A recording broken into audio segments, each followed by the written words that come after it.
our land, glorious and free.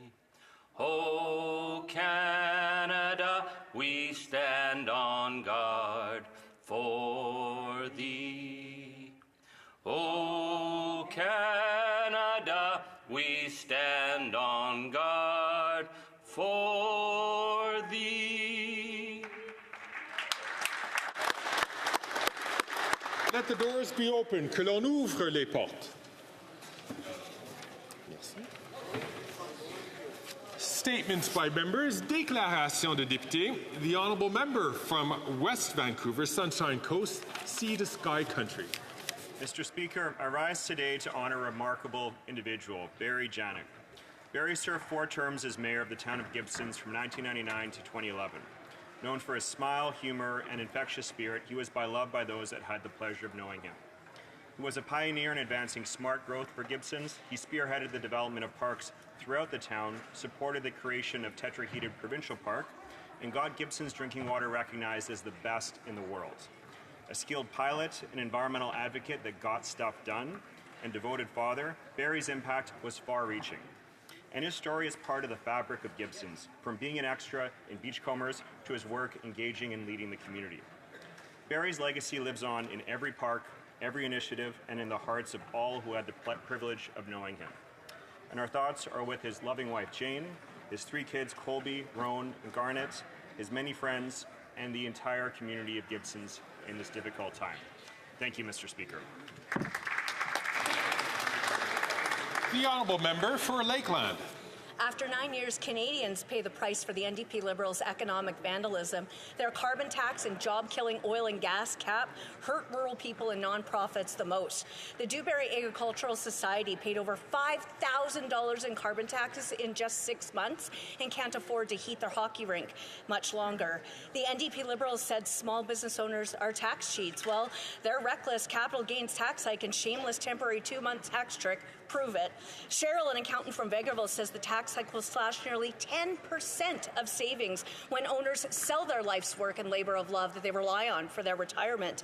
Ron from Glendon says the cost to switch his store's items to GST exempt and back could cripple his business at the most important time of year.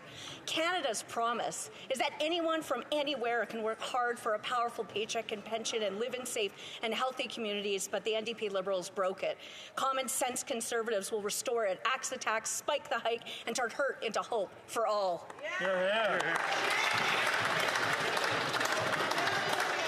The honourable member for Vaughan Woodbridge. Mr. Speaker, this Christmas season, our Catholic community here in Canada and around the world was blessed to begin this period of prayer and preparation for the arrival of Jesus Christ at the heart of St. Peter's Basilica, when Pope Francis inducted 21 new members into the College of Cardinals. Among them, one of our very own, His Eminence Frank Cardinal Leo of the Archdiocese of Toronto. A proud moment for Canadian Catholics and our proud Italian-Canadian community. Born in Montreal to immigrant Italian parents, Cardinal Leo now is one of the youngest cardinals serving the Holy Mother Church and shepherding Christ's flock courageously. As he witnessed the Church in today's world, Cardinal Leo finds strength in prayer and anticipates that the Lord wants to pour generously into our hearts many graces. May this sacred moment inspire us to live with renewed purpose and generosity throughout the Christmas season and upcoming 2025 Jubilee declared by Pope Francis. I send my congratulations to Cardinal Leo and our entire Catholic community. Mr. Speaker, Buon Natale, Merry Christmas to everyone.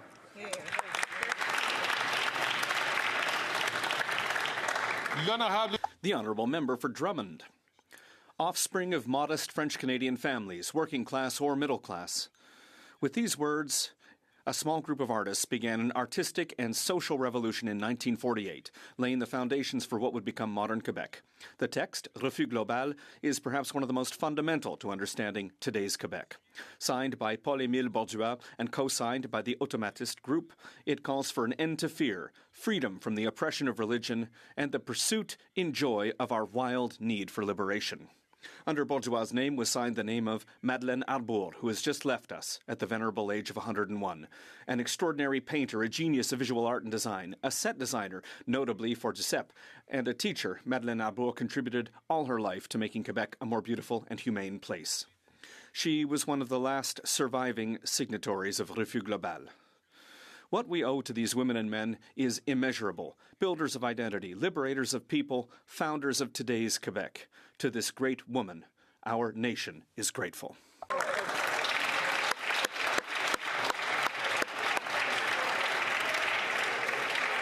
L'honorable député de Pierrefonds. The Honourable Member for Pierrefonds-Dollard. Monsieur le Président, on Sunday I was speaking with Miles, a resident in my beautiful riding of Pierrefonds-Dollard. Miles is a young man of 33. He works in transport, and he's also super fit and is training for the Highland Games. Miles and I were talking about how our Liberal government is making life more affordable, how people have been lifted out of poverty. And Miles says he actually sees it. He sees it as a neighborhood. He sees how our Liberal policies are making an impact to put a dent into poverty. And Mr. Speaker, this is proved by the numbers. On 2015, in 2015, when the Conservatives left power, many Quebecers were in a situation of poverty, and today the rate has gone down from 15% to just 6%. Care, the child benefit, keeping the age of retirement at 65. These are Liberal policies. We are working for Miles and all Canadians. Thank you, Mr. Speaker. The Honourable Member for Calgary Forest Lawn. Taylor and Melody from my riding are national champion sports shooters who compete internationally. They're supposed to represent Team Canada on the world stage in Czechia. They put years of hard work into training and competing. But this latest Liberal NDP gun grab has put their training and competition in jeopardy. Liberals are weak on crime, yet sports shooters, hunters, farmers, and First Nations across Canada are punished for this incompetence. After 9 years, gun crime has skyrocketed 116% across Canada. This weak Prime Minister's catch and release bail policy lets violent repeat offenders out on the street. Instead of this Liberal NDP government's ridiculous gun grab, they need to step back so that a common-sense Conservative government can restore law and order, secure the border, and ensure repeat offenders get jail and not bail. We will respect the traditions and livelihoods of our hunters, farmers, First Nations, and sports shooters, and bring home safe communities once again.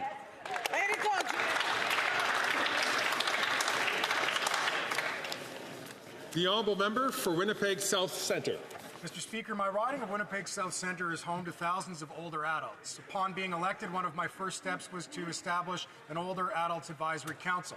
Comprised of nearly a dozen constituents over the age of 65, we meet regularly to discuss issues that are pertinent to them. One of the topics that we have visited on several occasions is the heartbreaking damage caused to individuals and families as a result of dementia. Tragically, many Winnipeggers, including Earl Moberg, have gone missing or been put in harm's way because of this awful condition. Fortunately, Earl and his family have had many champions, like my constituent Ashley Mitchell, who is working hard to draw awareness to this important cause. The Alzheimer's Society of Manitoba, alongside other organizations and individuals like Ashley, continue to serve as wonderful advocates and resources. I rise today, Mr. Speaker, in honor of their work, to draw attention to this plight facing tens of thousands of Canadians across the country, and to encourage all of us to elevate the conversation so that together we can support families, individuals, and our communities alike in the face of these challenges. Thank you, Mr. Speaker. The Honourable Member for Parry Sound Muskoka. Mr. Speaker, all across Canada, government charges account for more than 30% of the cost of a new home. These taxes block home building and drive up prices for all Canadians. Conservatives offered a plan right here in this House to axe the federal sales tax on new homes under $1 million. This would have saved Canadians up to $50,000 on the price of a new home and would ignite the construction of more than 30,000 new units every single year. The Liberal government's own top housing official confirmed at committee yesterday that this policy would, and I quote, inspire more home building if we can reduce the cost of home building. But the Liberals in the Bloc, of course, they voted against it. While this weak Prime Minister continues to borrow money to buy support of the bureaucracy-building mayors, common-sense Conservatives will fight to axe the federal sales tax on new homes under $1 million, saving Canadians thousands of dollars. Let's bring it home. The Honourable Member for Fredericton. Mr. Speaker, now more than ever, the Canadian Armed Forces need women. Not only do we need to recruit more talented, dedicated women to serve our country, but we need to retain those we already have.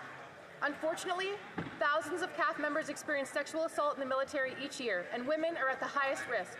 80% of sexual assaults in our military go unreported because the survivors do not believe speaking up will make a difference. We must call out the underlying rape culture and act urgently to change it. Bill C-66 introduces changes to the National Defense Act and places investigations of sexual misconduct outside the chain of command and into the public system. It's a start, but it's not enough. Survivors have felt invisible for far too long. I will keep fighting for their voices to be heard. I'll end with an excerpt of a poem written by my constituent, a survivor and a veteran, describing her experience of living with this trauma. It was only one night. Move on, let it go. Forgive and heal is what you say, but for me it has been 10,220 days. 10,220 days of losing my career, my ability to hold a job, my health, my self-esteem, my hope. 10,220 days stolen. But yes, you're right. It was only one night. This has to stop, Mr. Speaker. Great statement. The honourable member for St. Albert, Edmonton. Mr. Speaker, yet again, the leader of the NDP has sold out Canadians who are being pummeled by the economic vandalism of this Prime Minister. The leader of the NDP said that the Liberals are too weak, too selfish, and too beholden to corporate interests. Turns out his words mean absolutely nothing, because this week the NDP had an opportunity to support a Conservative motion of non-confidence that incorporated those very words. But they didn't. Why? Because the leader of the NDP selfishly wants his $2.3 million pension. After claiming to have ripped up his coalition agreement with the Prime Minister, the leader of the NDP has taped it back together under new terms, whereby the leader of the NDP gets his pension, the Prime Minister gets his power, and Canadians get the bill. It's time for a carbon tax election. The honourable member for Louis Saint Laurent. Mr. Speaker, the housing crisis is affecting Canada from coast to coast to coast. That's why the Conservatives are proposing an effective, concrete and costed measure that will directly help Canadian families and to those who build housing. We want to eliminate the GST on new homes. In concrete terms, this measure will save Quebec homebuyers up to $50,000 or $2,500 a year in mortgage payments. Now, that's real help. It's effective. It will really help families. That's why the Corporation of Propriétaires Immobiliers du Québec said that the Conservative leader's proposal adds to the ideas that go in the right direction. But unfortunately, the leader of the Bloc Québécois and his MPs voted against this common sense proposal. That's the Liberal Bloc. Vote with the Liberal government and keep it in power. And yet, the head of CMHC told a House of Commons committee that our plan would certainly encourage more housing if we could reduce the cost of building housing. Despite this, the Bloc leader and the Liberals are against it. That's why we need to bring home a good Conservative government. The honourable member for Yukon. Mr. Speaker, Yukon University has officially become the 97th member of Universities Canada. Over the past 60 years, this progressive institution has grown from a vocational training centre to a college, and finally in 2020 is Canada's first university north of 60. Universities Canada is the voice of universities in this country. Yukon U's membership enriches this voice with valuable Northern and Indigenous perspectives. This news is more than a recognition of academic excellence. It highlights the university's role in empowering Northern communities through innovative education and research driven by local priorities such as climate change and health. This achievement will open new doors for collaboration, reconciliation, and knowledge sharing, positioning Yukon University to better serve its students and community. Congratulations to President Brown, Chancellor Geddes, and all the dedicated staff and students at Yukon University. Here's to your continued success and to the unique impact you will make as a university in the years to come. Bravo. Congratulations. For Vancouver, Granville. For the holidays. As always, I want to extend my heartfelt thanks to the residents of Vancouver, Granville. We are all made better by your ideas, engagement, and solutions, and I am so grateful to serve you. The holidays are a time to take care of one another, and that's why the 2-month GST holiday that starts this Saturday will make the holidays a little bit brighter. Together, we are delivering on things that matter to most every Canadian. In Vancouver, Granville, there are 4 institutions, the Hellenic Community of Vancouver, the Fringe Festival, the Maritime Museum, and the Planetarium, that will all receive change-making funding to expand and improve their services and buildings. As we head into the holidays, Mr. Speaker, let's be kind to one another, let's reach out to those in need, and be grateful for the fact that we live in the best country on earth. Merry Christmas, Happy Hanukkah, Kushali Mubarak. Order, please. If I could ask colleagues to please take their conversations a little quietly so we can listen to the member's statements. The honourable member for Edmonton Strathcona. Mr. Speaker, a recent report issued by Women's Shelters Canada has found that the crisis in affordable housing is impacting women's shelters across Canada and putting women's lives at risk. As the Executive Director of Women's Shelters Canada explained, quote, since there's no affordable housing, women are staying in shelters longer. New women can't come in if women already in shelter have nowhere to go.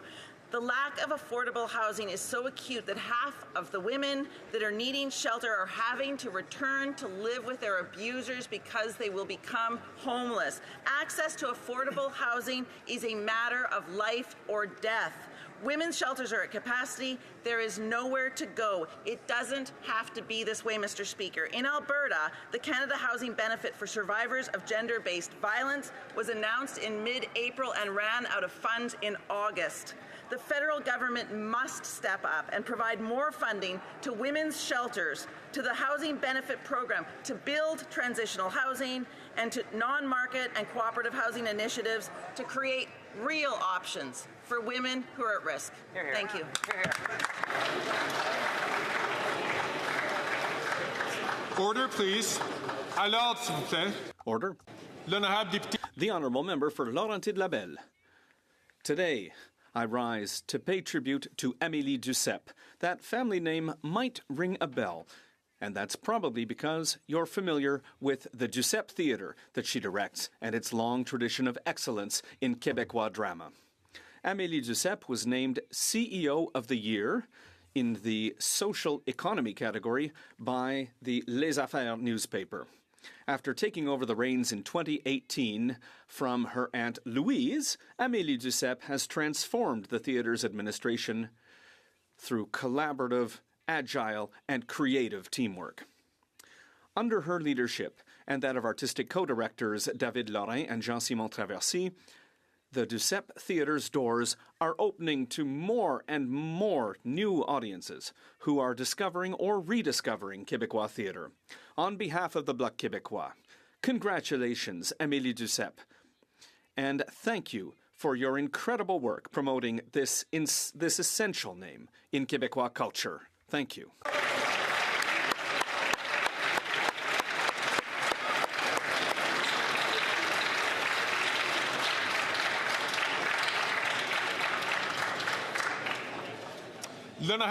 The honourable member for Bellechasse-les-Etchemins-Lévis.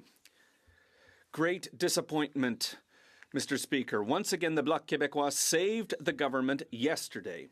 Since the Bloc leader has been in Ottawa, his party has voted for over $520 billion in liberal spending. That's almost 200 votes in favour of this government. And for what? I ask you, a public service that has practically doubled in size, consulting firms hired again and again, while direct services get worse and worse. The Bloc, which claims to defend Quebec's interests, nevertheless supports spending that feeds an increasingly imposing and centralized federal government. How can they claim, hand on heart, to want Quebec independence, while they actively collaborate with the federal Liberals? That's not how you serve Quebec's interests. Quebecers deserve better than this Bloc Liberal coalition that turns its back on their hopes and on their pocketbooks. They deserve better, a conservative government.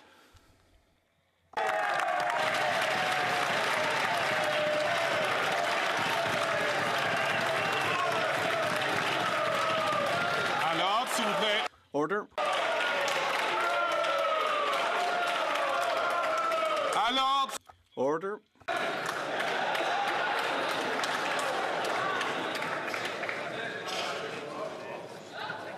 L'honorable. The Honourable Member for Lac St. Louis. Education is the key to an individual's success and to the progress of society, whether economic, social, scientific, or cultural. The quality of a student's educational experience is dependent upon the passion and creativity of their teachers. I would like to draw the attention of this House to Rosemary Hill, who teaches grade 7 English at Beaconsfield High School and who is a recipient of the 2024 Prime Minister's Award for Teaching Excellence. Through the use of literature, Ms. Hill turns her classroom into a doorway of discussion of global issues and community involvement. She challenges her students to find and tell stories from and about the world around them. And she shows them that language and literature are tools for communicating narratives essential to personal growth and collective progress. Thank you, Ms. Hill, for being an inspiration to both your students and your fellow educators, and for helping to build a better Canada.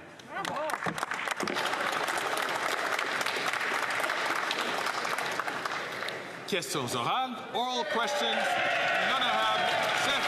The Honourable Leader of the Opposition. The Prime Minister, who is weak, lost control of immigration, has lost control of the borders, and lost control of spending, inflation, debt, and even his own ministers, according to the Globe and Mail.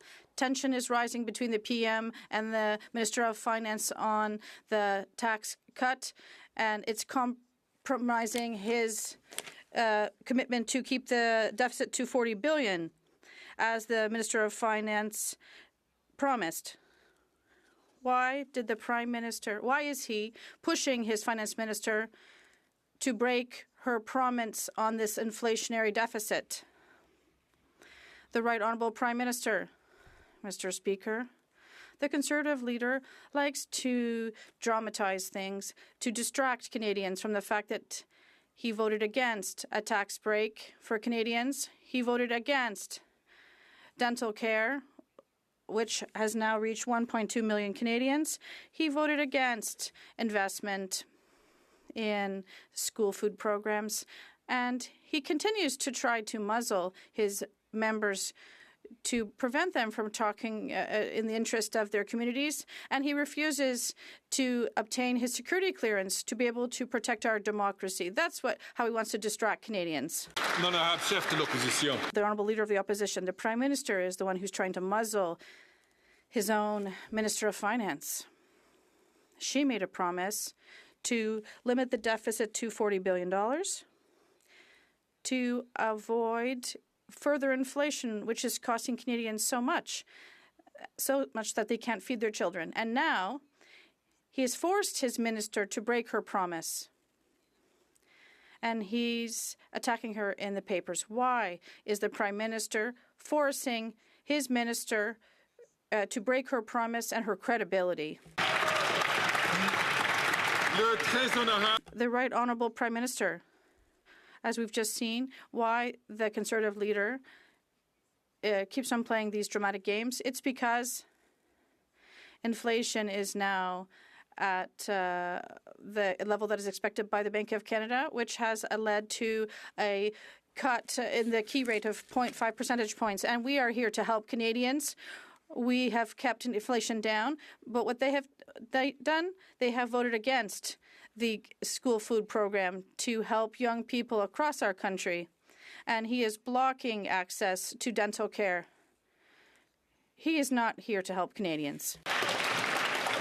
The Honourable Leader of the Opposition. This week, Prime Minister has lost control of the borders, lost control of immigration, lost control of spending, debt, and inflation. Now he's lost control of his own cabinet. Yesterday, the Globe and Mail reported that there's a big fiscal feud that has broken out between the Prime Minister and his Finance Minister. At stake is that she wanted to run a gigantic $40 billion deficit, but that was her guardrail. And now this Prime Minister is pushing her through that guardrail and pushing all Canadians off the fiscal cliff. Why?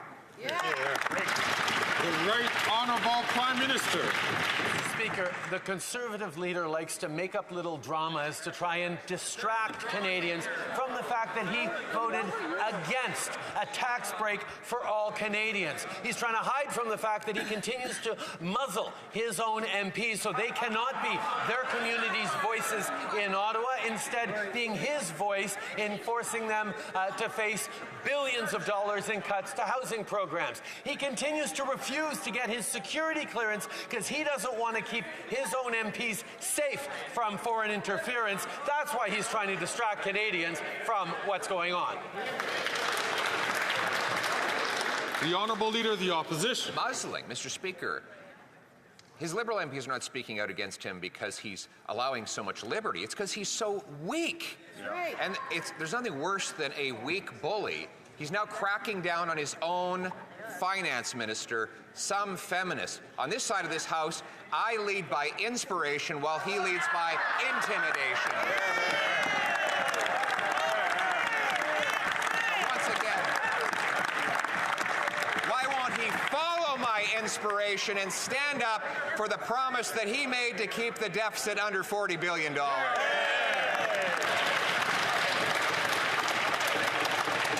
Right Honourable Prime Minister. Once again, Mr. Speaker, we see very clearly for the Leader of the Opposition, it's all about him. Well, for us, Mr. Speaker, it's all about Canadians. It's all about giving Canadians a tax break over the next 2 months that the Conservative leader voted against. Right. It's about delivering dental care to 1.2 million Canadians, where 3 million Canadians are already approved to access dental care in the coming year. The fact is, Mr. Speaker, we continue to be there for Canadians. He continues to be there for himself to try and block the help we're delivering to Canadians to make sure everyone thinks everything is broken because he's busy breaking it.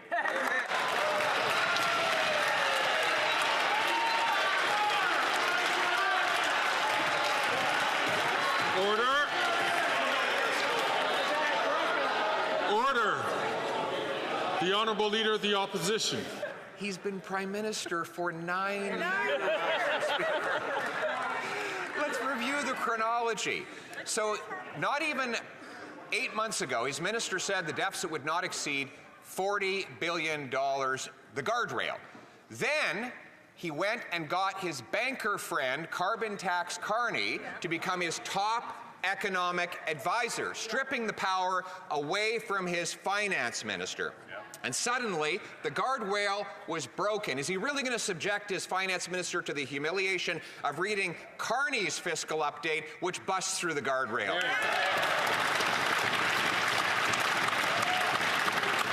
The Right Honourable Prime Minister.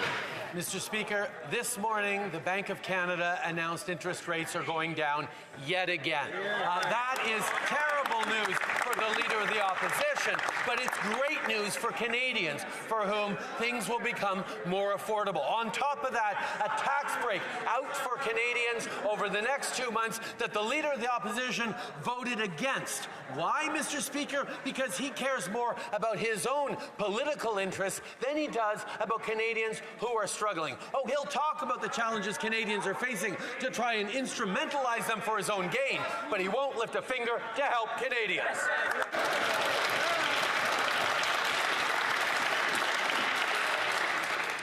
The Honourable Member for Belleuil-Chambly. Mr. Speaker, the Parliamentary Committee of Justice tabled a report that is literally a trial against Quebec's values, because Quebec is attached to, like most Western countries, to the notion of separating church and state. And I'm wondering what the Prime Minister, to the thousands of Muslims in Quebec who are happy and welcome in their society that has welcomed them. The Right Honourable Prime Minister.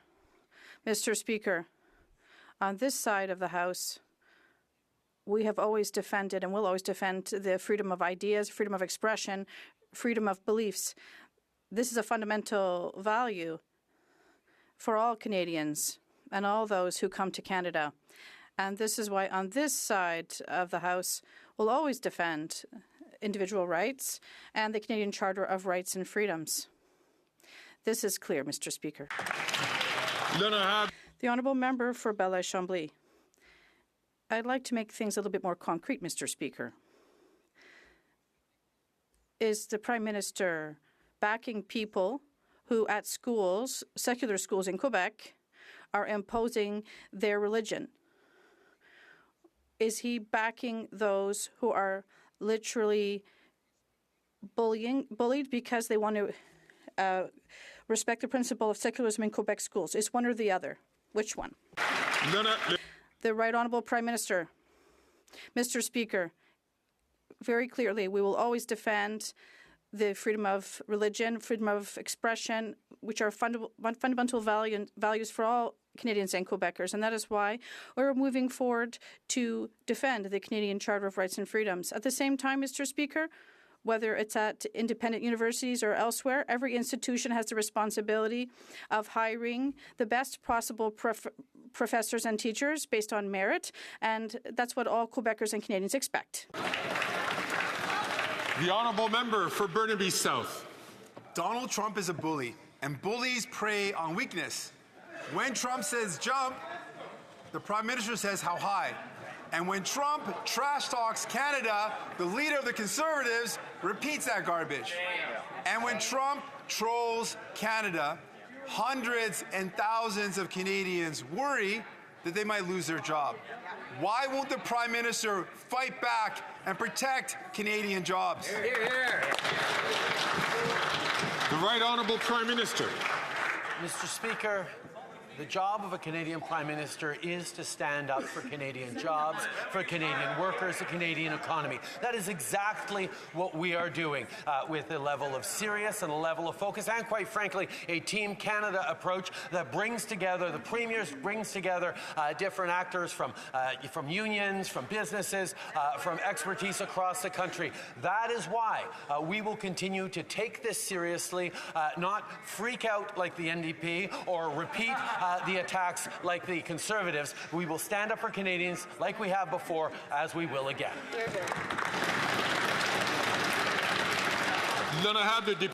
The honourable member for Burnaby South. Either, Mr. Speaker. The Prime Minister is doing nothing while Trump mocks our country.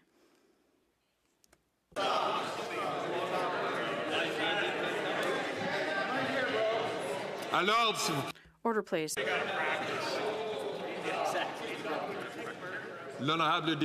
honourable member for Burnaby South, from the beginning, please. Isn't safe either. The Prime Minister is doing nothing while Trump mocks our country, and doing nothing while Trump threatens good Canadian jobs.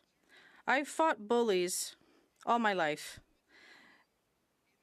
You have to be strong and not play their game. When will the Prime Minister stop showing weakness? The Right Honourable Prime Minister.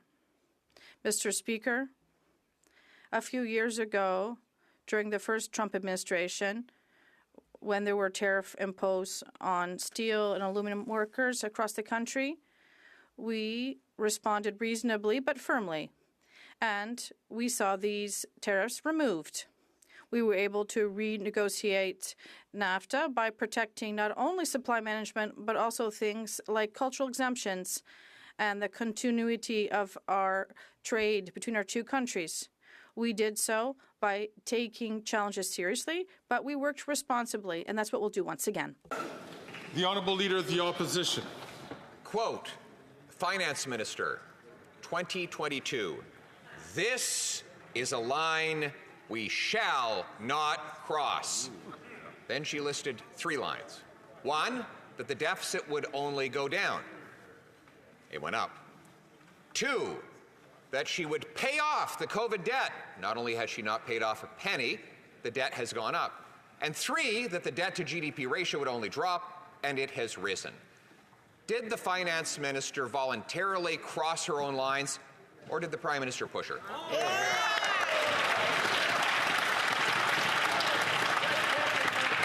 The Right Honourable Prime Minister. Mr. Speaker, the Leader of the Opposition is once again putting on his little dramatic acts because he is trying to distract Canadians from the core facts. Interest rates are down again.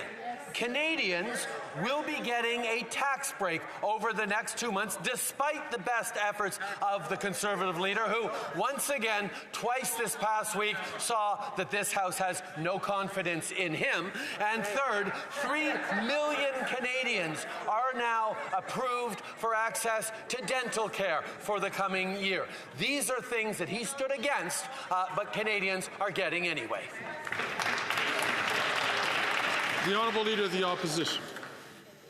Mr. Speaker, the Prime Minister is silencing his own finance minister. She was already wildly irresponsible with the public purse, but not irresponsible enough for him. She wanted to keep the deficit at a already massive $40 billion. He said it's not enough. Canadians are not paying enough inflation, according to him. So once again, did she voluntarily smash through her fiscal guardrail, or did he push her? Yeah. The Right Honourable Prime Minister. Mr. Speaker, the Leader of the Opposition puts on these little performances because he wants to try and distract Canadians from the facts. We have the lowest deficit amongst G7 countries and will continue to. We are the third largest receiver in the world of foreign direct investment, #1 per capita in the G20, because countries around the world and companies around the world have confidence not just in Canada but in Canadians. The question that people should ask is, why doesn't the Leader of the Opposition have confidence in Canada or confidence in Canadians? I know it's Wednesday and colleagues are very enthusiastic to participate, but I'd invite them not to take the floor unless recognized by the Speaker. The Honourable Leader of the Opposition. Canadians do not have confidence in him, nor does his own party or his own cabinet, nor apparently does the Bank of Canada, which today was forced into an emergency panicked rate cut to confront the collapsing economy.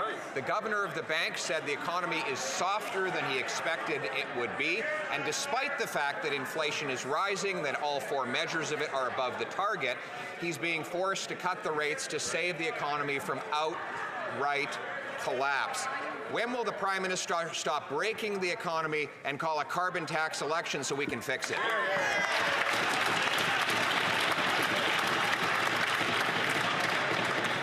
Again, I'm going to ask members not to take the floor unless recognized by the Chair. The Right Honourable Prime Minister. This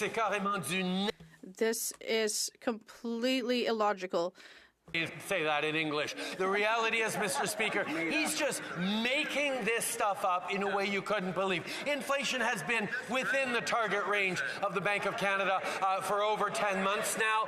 This is because we have been there to help Canadians with things like dental care, like a school food program, with investments that are growing the economy in a way that has brought down inflation and allowed the Bank of Canada to cut rates faster than just about any other G7 country. We are there for Canadians. He's the one voting against things.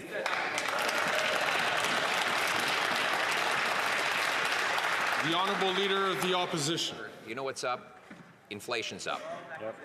Unemployment is up. Inflation is up. It's not only up, every single measure of inflation is now above its target. Unemployment is up. It's at 10% in Toronto now.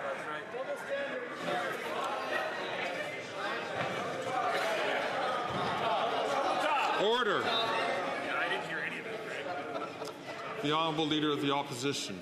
Please start again. You know what's up? Inflation's up. All 4 measures of inflation are now above target. Unemployment's up. In Toronto, it's over 10%. You know what else is up? Housing costs. They've actually doubled. They've risen more than in any other country in the G7. You know what else is up? Food bank use is up. It too has doubled, with 2 million people lined up at the food bank. And you know what else is up again? The promise-breaking inflationary deficit. So why doesn't he tell us, if he's figured out how to count, what the deficit will be this year?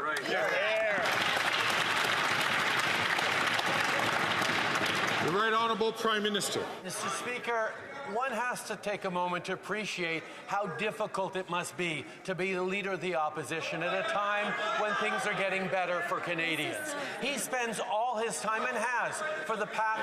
That's enough. I'm going to ask members, please, in particular the members from Portage, Lisgar, as well as from Abbotsford, not to take the floor unless recognized by the Speaker. I'm going to invite the Right Honourable Prime Minister to start again. Mr. Speaker, the challenges faced by the Leader of the Opposition is that he spent so long explaining to Canadians that everything is broken that when things start to get better, he refuses to actually help Canadians. He's voted against a tax break for Canadians over the next few months. He's voted against the dental care that's helped already well over 1 million Canadians. He is stuck in a place where, as Canadians are starting to come through the difficult times the global economy has put them in, he needs to continue to talk down Canadians, talk down our economy, and scare people into voting for him. It won't work. The Honourable Leader of the Opposition. Mr. Speaker, yesterday the Bloc voted once again for $21 billion in federal spending from the centralizing government.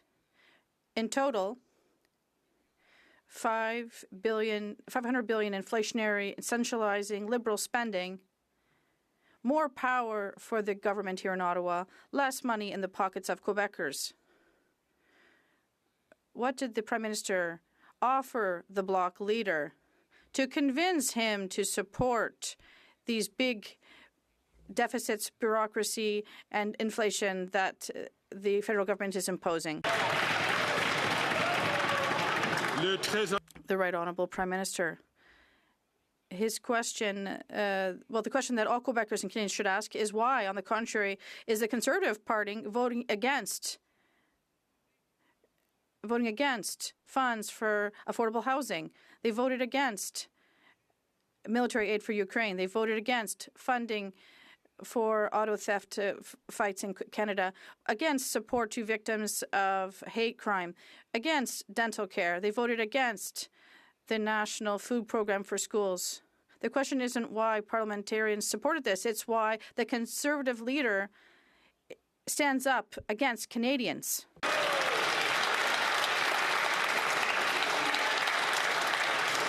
The Honourable Leader of the Opposition. Because money is never going to do what he's saying. They're just increasing bureaucracy in Ottawa like they always do. But the Bloc leader says he needs to support the government spending by voting for these appropriations. Otherwise, everything will just shut down like it does in the U.S. But we're not the U.S. If appropriation isn't approved, the government doesn't close. There's an election. It gives people a choice. Will the Prime Minister pay for classes on how the parliamentary system works for the Bloc leader? The Right Honourable Prime Minister. Mr. Speaker, we're starting to get used to this disdain from the Conservative leader against the government, members of the government. But now the fact he's starting to disdain other members of this parliament, other leaders, shows truly his approach, which is truly not worthy of this place or the responsibility that we all have to defend the interests of Canadians. But he cannot explain why he voted against a tax break for Canadians. He can't explain why he voted against dental care for seniors. So he decides to attack and to insult people. Canadians deserve better, Mr. Speaker. The Honourable Member for Belleuil-Chambly. Mr. Speaker, superior education, higher education institutions, are they free, as the Prime Minister says? That's a good question. But what we do know, however, is that education is provincial jurisdiction, and it's up to Quebec to decide what happens in Quebec schools. So I'd like to know, just like the previous question, is the Prime Minister supporting students and professors for sexual education in Quebec, and does he support, rather, those who insult them and use fear for religious reasons? The Right Honourable Prime Minister. Mr. Speaker, regardless of the various jurisdictions across the country, which we do respect, the federal government has the responsibility to ensure that all Canadians are protected by the Canadian Charter of Rights and Freedoms, whether it's freedom of expression, freedom of ideas and beliefs. All of this has to be respected across our country. And obviously, we do respect the work that the provinces do to deliver their education systems, but we will always be here to defend these fundamental freedoms for everyone, particularly for vulnerable children. The Honourable Member for Bell-Chambly. There are a few lessons encouraged for what we're seeing in this Parliament, but I'd like to remind everyone there is in the Criminal Code a disposition that allows people under a religious pretext to spread hate and to incite violence. Since we don't have courage to do anything else, well, can the Prime Minister end this religious exception and end the legitimacy of this hateful propaganda and this call to violence for religious reasons? The Right Honourable Prime Minister. Mr. Speaker, spreading hate or encouraging violence is always illegal in Canada, and that's why we expect our police forces to be here to protect people and to ensure that the law is enforced. We'll always be here to protect and defend the Canadian Charter of Rights and Freedoms, as well as freedom of expression of religion and ideas in Canada. The Honourable Leader of the Opposition. The Prime Minister and the entire Liberal caucus voted against taking the GST off new homes, which would have saved up to $50,000 for a young couple trying to buy a home, almost $3,000 a year in lower mortgage payments, and would have stimulated an extra 30,000 additional homes built. Even the Prime Minister's own housing advisor said that this was the best housing policy he's seen in a generation. Why does the Prime Minister insist on taxing young people who are struggling to pay the doubling housing costs that he's brought since he took office? The Right Honourable Prime Minister. Mr. Speaker, Canadians have long learned that whenever Conservatives make promises, you have to look at the small print. And what the Leader of the Opposition actually proposed was cutting billions of dollars worth of investments to municipalities across the country to create more density, to accelerate the construction of homes, and to cut bureaucracy and red tape. Indeed, members of the Conservative Party have been advocating to invest in their communities, to send money to their mayors. And the Leader of the Opposition wrote a letter in their name saying, no, none of them want those investments in housing. Shame on him, Mr. Speaker. The Honourable Leader of the Opposition. Mr. Speaker, he's again imagining things. His program does not build homes, it builds bureaucracy. The only density is in his head. Our policy was I'm going to ask the Honourable, the Leader of the Opposition to withdraw that and to rephrase his question. Thank you. It's in his imagination, that's all. Mr. Speaker, the Prime Minister wants to tax people up to $50,000 on buying a home so that he can give more money to the very bureaucrats that block home building. It's not that his housing funds don't help. It's worse. They actually block new home building with more bureaucrats. Why don't we follow my plan to slash the bureaucracy, axe the tax, and build the homes? The Right Honourable Prime Minister. Mr. Speaker, the problem with what the Conservative leader is saying, leaving aside the childish insults, is that his own MPs are going behind his back, pleading to the minister to please send investments to build more homes to their municipalities, are complaining behind his back to the CBC that they can't stand up for their communities. Mr. Speaker, MPs are supposed to be their communities' voices in this place, but he gives them a whap on the knuckles if ever they dare be anything but his voice in their communities. Before the Honourable Member takes his seat, I'm going to ask the Honourable Member from Niagara Falls to please not take the floor when not recognized. The honourable members. The Honourable Leader of the Opposition. Mr. Speaker, yesterday the Bloc voted against cutting GST on the purchase of new homes. So I just want to understand, a so-called sovereignist party wants to take money out of young Quebecers' pockets who are buying homes, to give it to the most centralizing government in our history, the battled federal government. How come a sovereignist party wants to concentrate power and Quebecers' money here in Ottawa? This question is not for the government's administration, and I see that the Right Honourable Prime Minister is rising to answer this question. But I would ask the Honourable Leader to take his seat, and I hope that this will not represent a trend. Otherwise, we will have to move on to other questions. The Right Honourable Prime Minister. Mr. Speaker, what the Bloc members understand and what Conservative members in Quebec also understand is that $1.8 billion that the federal government and the province are investing for the Housing Accelerator Fund helps to increase densification and increase housing construction while eliminating red tape. But the Conservative members in Quebec can't talk about this. They can't say how these cuts, $1.8 billion in cuts that the Conservative Party is proposing, how bad they'll be because they're afraid of their leader. The Honourable Leader of the Opposition, Mr. Speaker. We want to put up to $50,000 in the pockets of young Quebecers who are buying homes, after Liberal programs managed to double the cost of housing and have tripled rents in Montreal.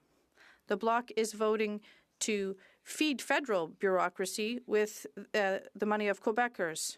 It's only the Conservative Party that is in favour of sovereignty for young Quebecers to be able to keep their own money in their own pockets.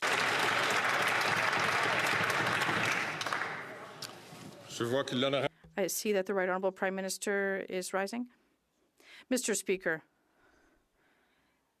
$900 million has been invested by this, well, sent to Quebec rather, to create more homes, less bureaucracy, and accelerate housing construction and eliminate red tape. And this is money that the Conservative leader is proposing to take away from Quebec. And these young Quebecers who need to find affordable homes and who need to have opportunities won't see construction under a Conservative government because they want to cut in housing investment, and that is why people have voted.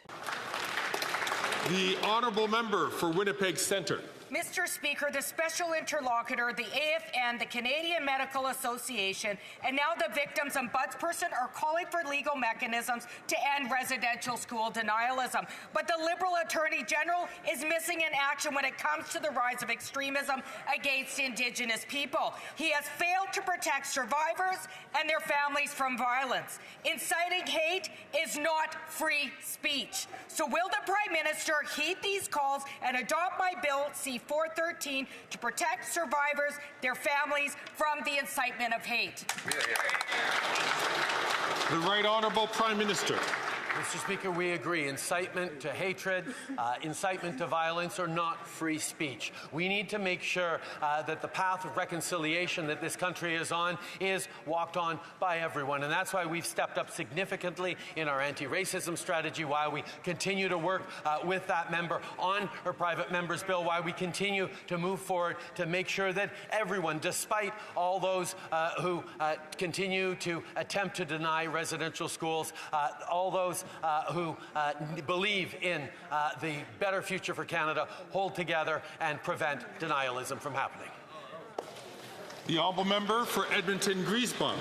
Mr. Speaker, it's the holidays. Winter is here and people are dying. At a time when people should be gathered around the table, under a warm roof, 4 Edmontonians have died on the streets. And last winter, over 100 people lost a limb due to frostbite. Liberals have let people in Edmonton down. They're either too weak or don't care to stand up to Conservative Premier Danielle Smith's cuts to Edmonton's social services. Why is this Prime Minister, just like the Conservatives, standing by while Edmontonians freeze? Bravo. The Right Honourable Prime Minister.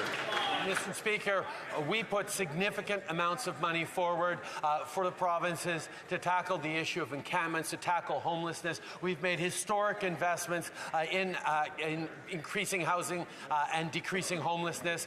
Provinces have been varied in their response to be willing to work with the federal government. That's why we're working directly with the City of Edmonton and Mayor Sohi on moving forward on supports to fight homelessness in Edmonton, as we are right across the country. It takes investment, it takes compassion, it takes partnership, and that's what we're doing. That's right. The Honourable Member for Northwest Territories. Mr. Speaker, since 2015, our government has made reconciliation with Indigenous people one of the most crucial priorities for Canada. We have made important progress from returning unceded land back to communities, making aggressive investments into housing, reforming health care, and eliminating almost 150 long-term boil water advisories across the country. Can the Prime Minister tell Canadians what more we as a government can do to support reconciliation? The Right Honourable Prime Minister. Mr. Speaker, I want to begin by thanking the member for the Northwest Territories for his tireless advocacy and his leadership. We introduced the First Nations Clean Water Act to ensure clean drinking water for generations to come and give First Nations the tools to manage their own drinking water infrastructure. It was shameful that in the presence of chiefs gathered from across the country, the Conservative Party voted to refuse to send that bill to the Senate. They stood against us sending C-61 to the Senate. Shame on them. We need to solve drinking water for generations to come.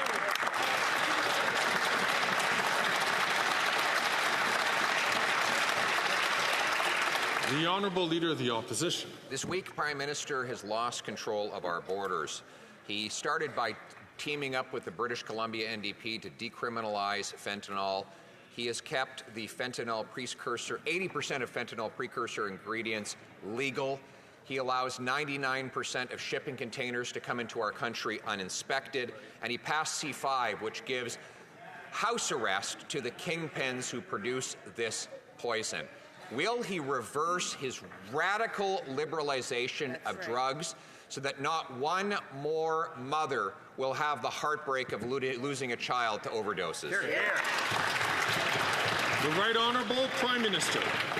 Mr. Speaker, the toxic drug epidemic has been hitting hard in communities right across this country and indeed across North America. That is why we have been stepping up in an evidence-based, compassion-based, public health-based approach to solving for the opioid epidemic and the toxic drug crisis. We're going to continue to lean on scientists and researchers and compassionate frontline workers as we invest to support Canadian families from coast to coast to coast.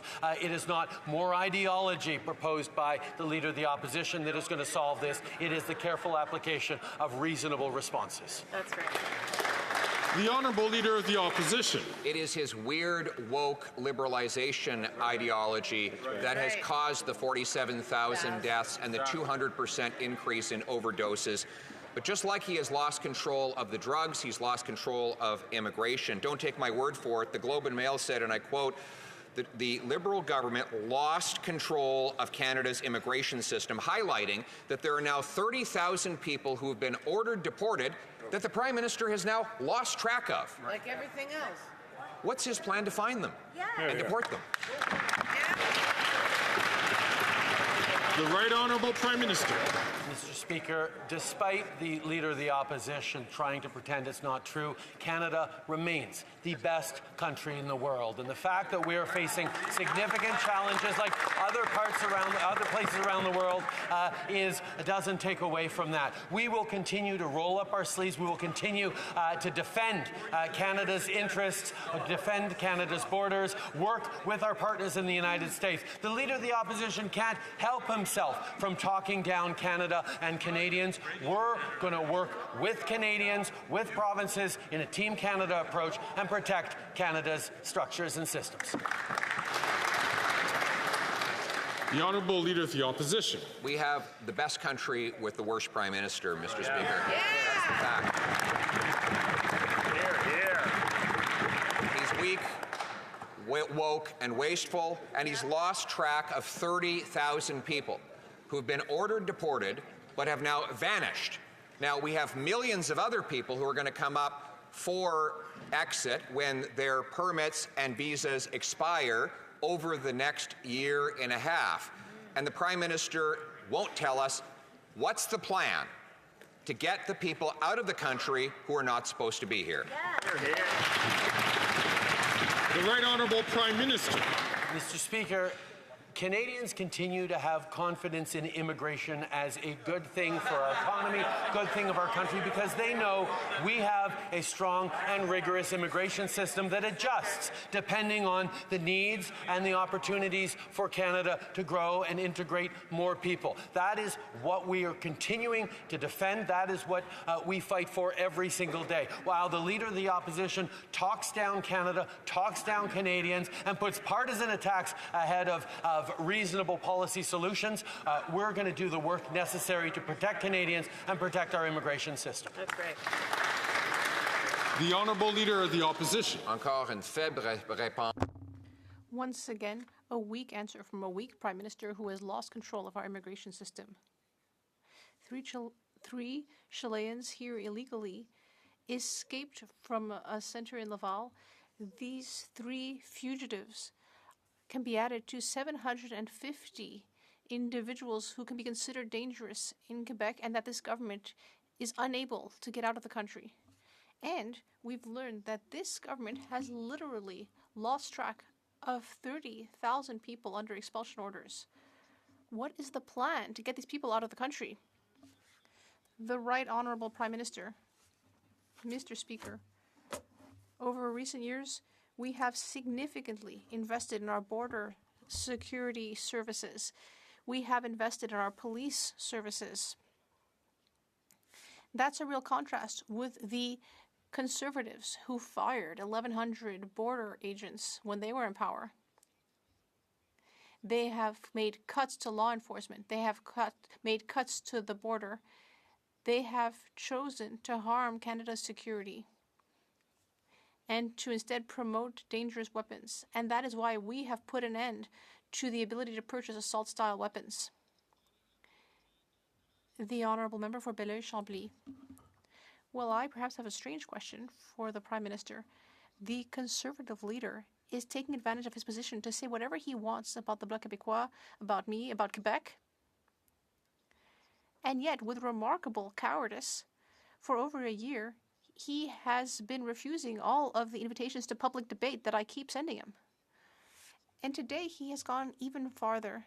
Is the Prime Minister not concerned about the fact that the Conservatives keep passionately pushing the Bloc Québécois to be even more sovereigntist than it is now? I see that the Right Honourable Prime Minister is rising. Yes, Mr. Speaker, I know very well that the Bloc Québécois, like other parliamentarians in this House, doesn't take anything the Conservative leader he says very seriously. And in fact, very few Quebecers take anything that the Conservative leader says very seriously, because he is against women's rights. He wants to re-legalize assault-style weapons. He wants to eliminate the dental program that has already helped hundreds of thousands of Quebecers. We will be there to invest. We will work with our colleagues from the Bloc Québécois and the NDP to help people. But the Conservatives just want to start fights. L'honorable. The honourable member for Belleuil-Chambly. Well, Mr. Speaker, something that is happening now is that a parliamentary committee of the House of Commons is attacking Quebec. The Conservatives seem to have it seems to have trouble coming up with any new questions. Same thing for the answers. It's like a broken record. We're not facing the challenges that we should be dealing with in this parliament. Is it not time to wish each other a happy holidays and say that when we see each other again, it will be because there's an election? The Right Honourable Prime Minister. À l'ordre, s'il vous plaît. Le très honorable Premier ministre. Monsieur le Président. Mr. Speaker, I am always very happy to wish anyone happy Christmas. But we still have work to do, Mr. Speaker.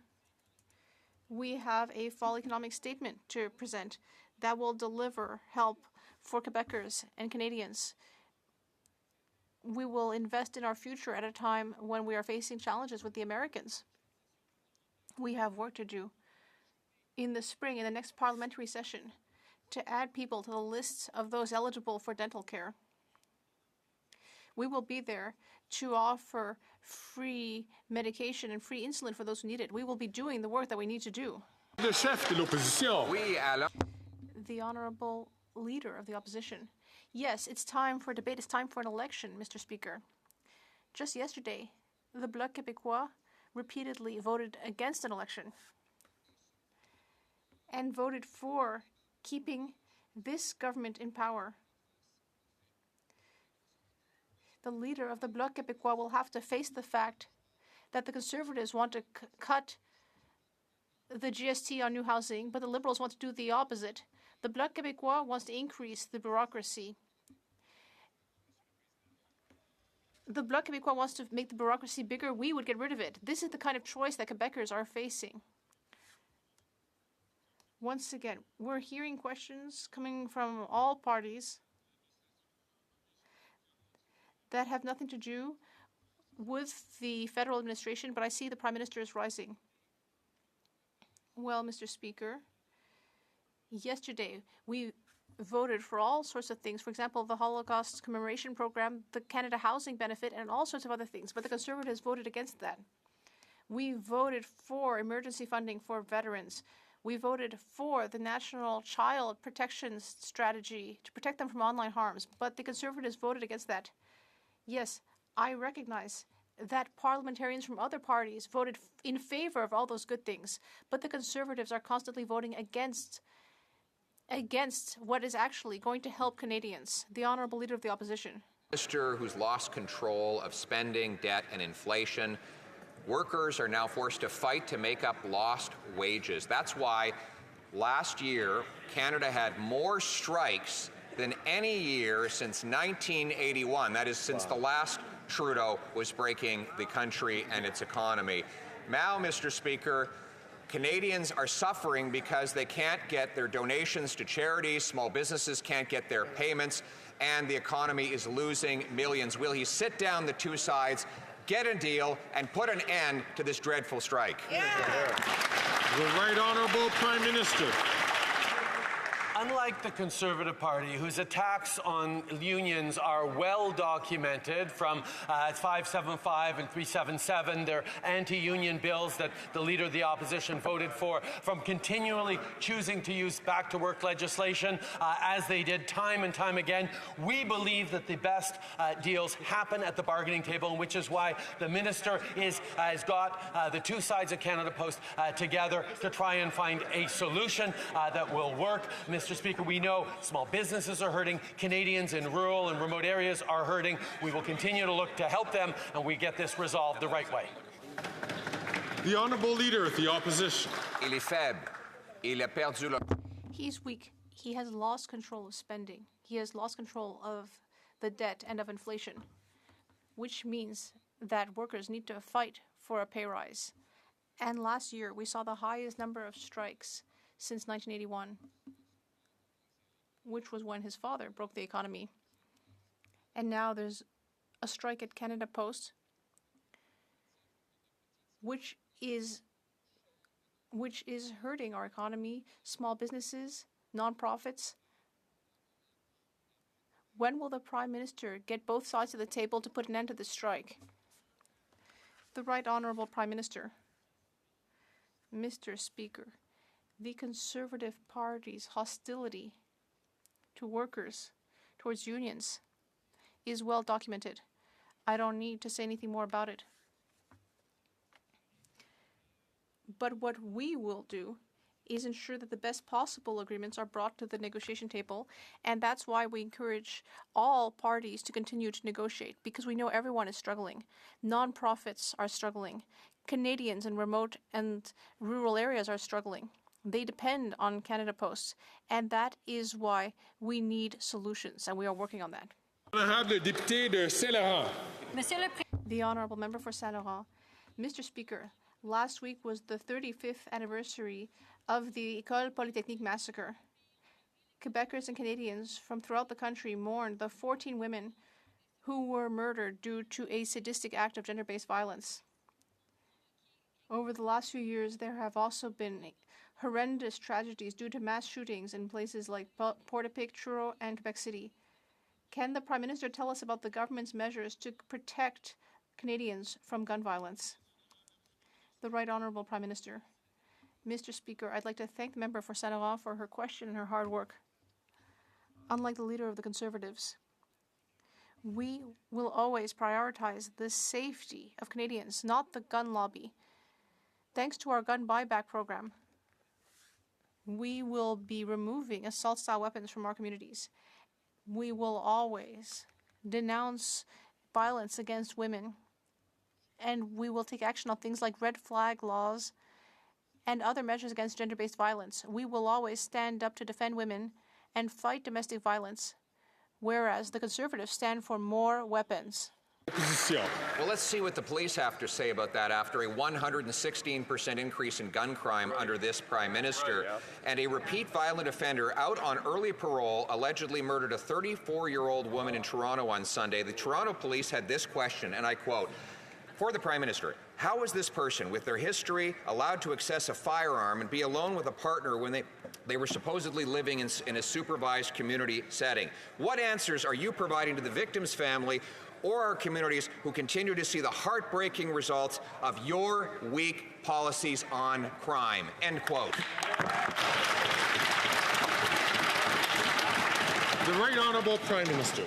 Speaker, despite Conservative opposition, we continue to move forward on bringing in red flag laws and yellow flag laws to make sure that people who are charged with domestic violence don't have access to firearms. Conservatives stood against that and fought against that every step of the way. Just like they're working hard to make legal again assault-style weapons that we rendered illegal in this country 4 years ago. They want to unfreeze the handgun bans, and last time they were in office, they cut 1,100 workers from CBSA to help, who were there to prevent illegal guns flowing in from the United States.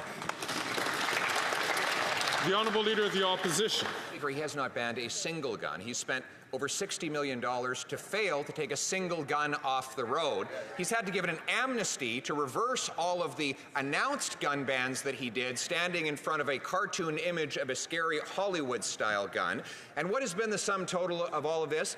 A 116% increase in gun violence since he became Prime Minister. When will he realize that banning Grandpa Joe's hunting rifle is not going to stop crime, that instead we actually have to lock up the criminals?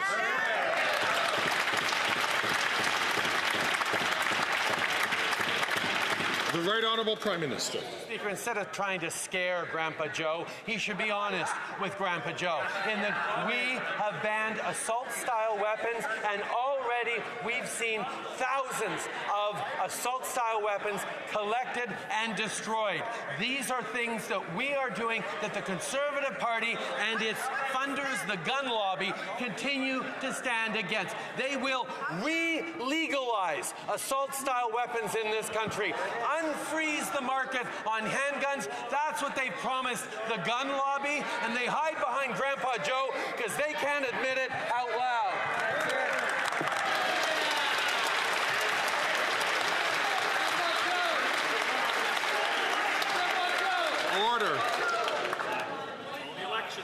The Honourable Leader of the Opposition. Mr. Speaker, he admitted he doesn't even know what an assault rifle is, let alone able to ban one. He spent $60 million, and his government admits they didn't take a single firearm off the road. There's been a 116% increase in gun violence under his leadership, and 99% of the shipping containers that come in are not inspected at all, even though the previous Conservative government increased the number of frontline border officers. Why is it that the Prime Minister is so busy trying to protect turkeys from hunters that he doesn't protect Canadians from criminals?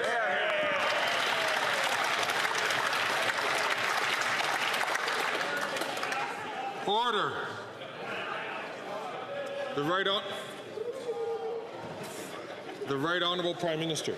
Mr. Speaker, not only has this House defined what an assault-style weapon is in law, the RCMP are now acting on that classification. I'm certain all members can exercise restraint here. I'm inviting all members, please, to do so. The Right Honourable Prime Minister from the top, please. Mr. Speaker, not only has this House defined what an assault-style weapon was over the objections of Conservatives, but we are now removing those guns and destroying those guns while we compensate those who lawfully purchased them. That is what responsible gun control looks like. Unfortunately, the leader of the Conservative Party has promised the gun lobby that he will re-legalize assault-style weapons, reopen the frozen market for handguns, and make things more dangerous for Canadians and particularly for women right across the country. Shame on him!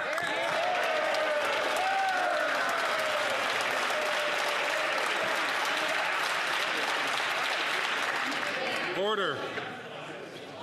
The Honourable Member for Halifax West. Mr. Speaker, Canadians have been through a lot in the last few years, and they're looking at all levels of government for relief and support. That's something I hear at the doors in Halifax West, and it's the call that I bring every day to Ottawa when I represent my constituents. Unlike the Conservatives who've been forbidden to advocate for their communities, can the Prime Minister give an update on what this Liberal government is doing to make life better for Canadians? The Right Honourable Prime Minister. Mr. Speaker, I want to thank the member for Halifax West for her advocacy and her hard work. There was good news this morning, Mr. Speaker. The Bank of Canada has cut its interest rate by another 50 points. And today, we announced that 3 million Canadians have been approved for dental care, with more than 1.2 million Canadians, mostly seniors, already having received care. But the good news doesn't stop there. On Saturday, a tax break will go into effect for all Canadians, Mr. Speaker. The Conservatives voted against it, but it's real. Canadians are going into Christmas and the holiday season with lower interest rates, lower taxes, and more money in their pockets.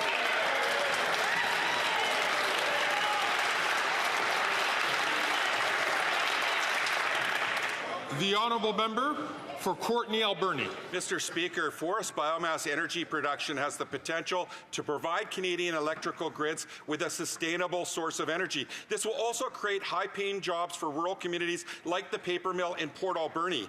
The U.S. Inflation Reduction Act includes tax incentives for biomass, putting Canada's forest sector at a competitive disadvantage. The Liberals promised a clean technology and electricity investment tax credit in 2023, but failed to deliver. Will the Prime Minister finally commit to the timely passage of these tax incentives to help protect Canadian jobs in the forest sector?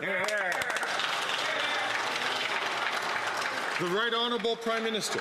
Mr. Speaker, biomass is an important part of the solution as we move forward into being more reliant on renewable energy and understanding how important our forestry industry is, not just for creating good jobs and goods to export and build homes with, but also contributing to our energy opportunities and challenges. We will continue to stand up for innovation in our energy industry. We will continue to stand up for energy workers right across the country country in all industries as we work to decarbonize, as we work to invest and innovate, and as we create a better future for all Canadians.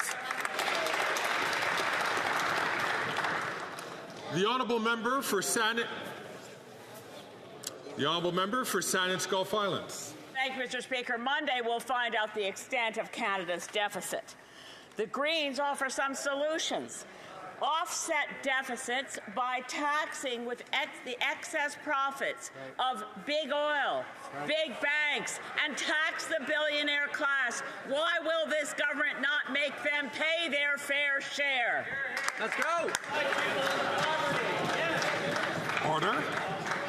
The Right Honourable Prime Minister. Mr. Speaker, following the pandemic, we actually brought in an excess profit tax on big banks and insurance companies that were very profitable through a very difficult time for Canadians, and those measures continue. We will always look at making sure everyone pays their fair share, and in regards to oil and gas companies that are creating incredible profits by selling oil and gas to Canadians, we're actually making sure that there is a limit to how much they can pollute, because no industry should have unlimited pollution. They can continue to produce, but they need to reduce their emissions.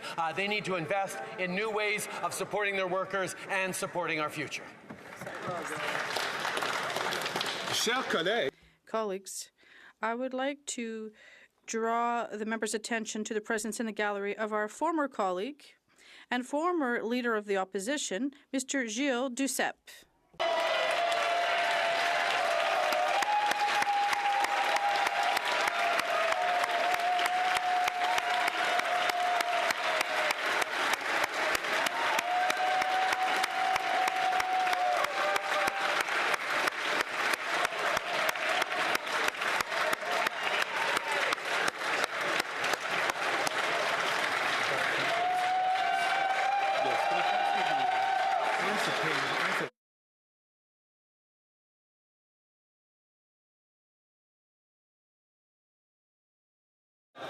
I see that there are a number of points of order. I see there are a number points of order. Leader of the Government in the House of Commons. Thank you, Mr. Speaker. Mr. Speaker, there have been discussions amongst the parties, and if you seek it, I believe you will find unanimous consent for the following motion. I'm going to ask all members, please, to listen carefully, because I know that the whips of the respective parties are trying to listen to this question. The Honourable Government House Leader, she wants to begin again. Thank you, Mr. Speaker. There have been discussions amongst the parties, and if you seek it, I believe you will find unanimous consent for the following motion. That notwithstanding any standing order, special order, or usual practice of the House, at 4 p.m. on Monday, December 16th, 2024, the Speaker shall interrupt the proceedings to permit the Deputy Prime Minister and Minister of Finance to make a statement followed by a period of up to 10 minutes for questions and comments.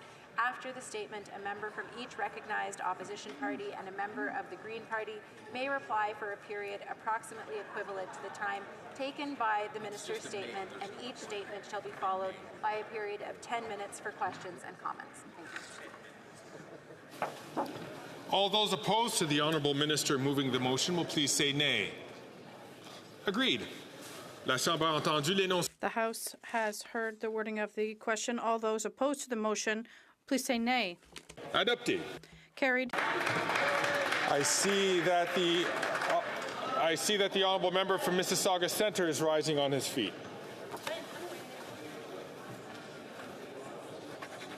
Thank you, Mr. Speaker. Mr. Speaker, there have been discussions amongst the parties, and if you seek it, I believe you will find unanimous consent for the following motion. That A, the House welcomes the end of the brutal and corrupt Assad regime. B, Canada has been and will continue to be a friend to the Syrian people who have the right to live in peace and dignity. C, in this time of great uncertainty for their country, Canada stands in solidarity with the Syrian people as they pursue their legitimate aspiration to build an inclusive state for all. D, the House calls on the Canadian government to help advance efforts for a democratic Syria that respects the right of all of its people. And E, we call on the transition government to reject extremism and support an inclusive government that represents the diversity of Syrians. All those opposed to the honourable member moving the motion will please say nay. Agreed. The House has heard the terms of the motion. All those opposed to the motion will please say nay. Carried.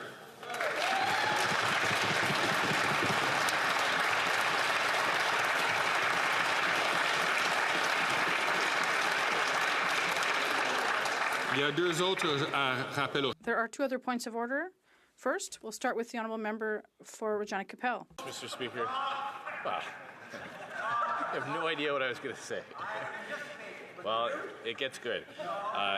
Mr. Speaker, I know there have been discussions between the House leaders. Given that the Liberal government will... I am hearing a number of no's for the honourable speaker, the honourable member, and so I'm afraid there isn't unanimous consent. I see that the honourable member has a second request for point of order, or I will allow the honourable member to present the second one. Just giving the government an opportunity to defend its own economic update, but this one's different. I am hearing no, I'm afraid, to the honourable member. I'm going to encourage all members. I'm going to encourage all members to make sure that they do come up for unanimous consent. That there is negotiation amongst all members, and that we have a reasonable likelihood of it succeeding.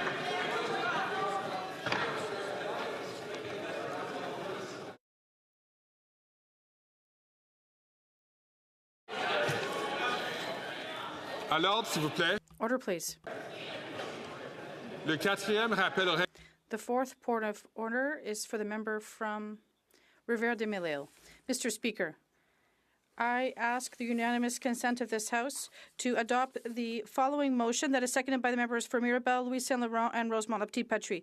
Given that the construction of Mirabel Airport led to the forced expropriation of thousands of families in 1969, that the families who lost their homes, their land, and their community as a result of this forced expropriation are suffering from the trauma of this unspeakable pain, and that due to the end of its commercial flights at Mirabel Airport is now closed to the public, that this House officially apologized to the residents of Mirabel who were expropriated in 1969. Thank you, Mr. Speaker.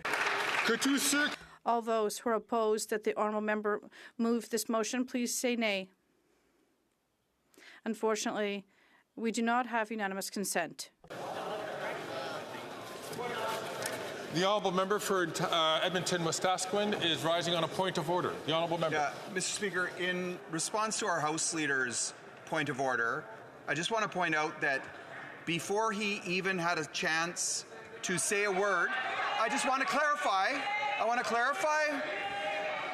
clarify what your ruling is going to be moving forward. Are we to expect now that if somebody says no before a word is spoken on a point of order, that you are going to stand up and shut down that member from speaking, regardless of which party it is from now on? Is that the precedent? I can assure all members that I'm continuing with the normal practice of this House, that when it's a clear indication that there is not unanimous consent, that we will move on from that. I am now ready to rule on the question of privilege.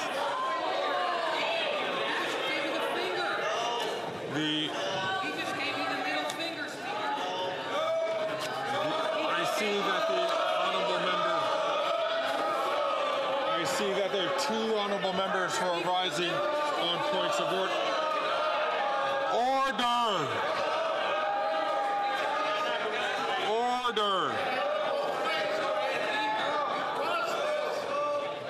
I see that there are members who are rising on a point of order.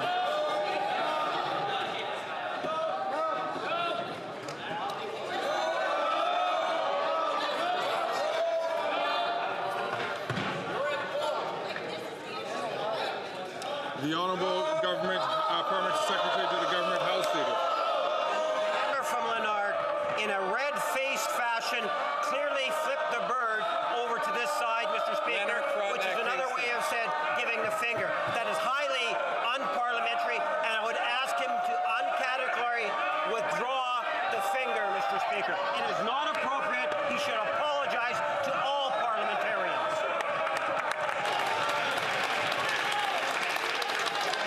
I thank the Honourable Parliamentary Secretary for his intervention. I'm going to invite, that is an important issue which is being raised. I have a number of points of order which are being raised.